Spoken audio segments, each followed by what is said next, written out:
Welcome back, guys. We are going to be continuing the Scooby-Doo franchise, as I guess we've been saying. Scooby-Doo and the Legend of the Vampire. Once again, you guys already know the deal. Once this movie came out when I was a kid, it was in '03 this movie came out. You guys can watch this on Boomerang, pick up the DVD. Highly recommend. Highly recommend.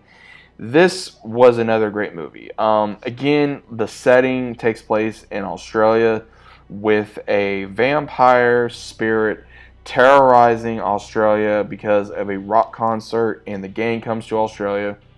They see the rock concert, they go and they start investigating to see what exactly is going on. Now, again, this brings a lot of nostalgia to a lot of people, especially if you saw The Witch's Ghost. We see the Hex Girls again. We see a lot of great music in here.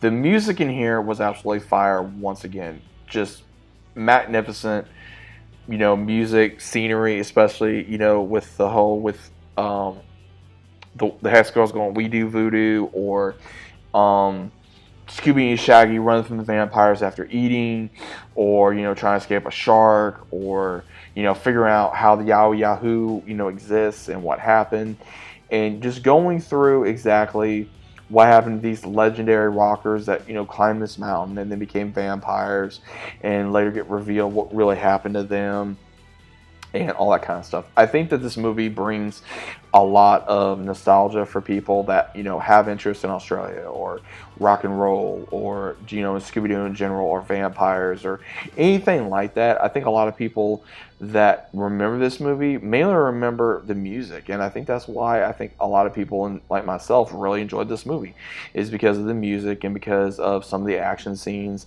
and just the comedy of it. Again, Scooby-Doo has this thing with the comedy, the food, and the music. That is the three main things I think Scooby-Doo is always going to be known for. Is in the animation, I will say that the animation has definitely upgraded in this film. You can definitely tell, especially when you're watching it. Now, again, compared to animation today, it's debatable. It's debatable if this movie is held up within the years of animation, or if it's gotten worse, or if it's gotten better. I will say that some of the animation nowadays is not as good as it was back then. I will definitely say that, because some of the animation back then was amazing. Some of it was not amazing. Same thing with today. A lot of different ones want to use either the same type of animation style for different movies, different TV shows. Sometimes it works, sometimes it doesn't. And there's all kinds of animation styles. Again, this animation style, I think, fit Scooby-Doo perfectly. It was great. Had beautiful color, had beautiful scenery areas, especially for the characters, the way how they dressed. And I think the actors did a good job, especially of how they approached these characters. And they made the villains look, really scary slash, colorful as well. So I really enjoyed that myself. But if you guys have not seen Scooby-Doo and the Legend of the Vampire, definitely check it out. If you guys are new channel, always think about subscribing.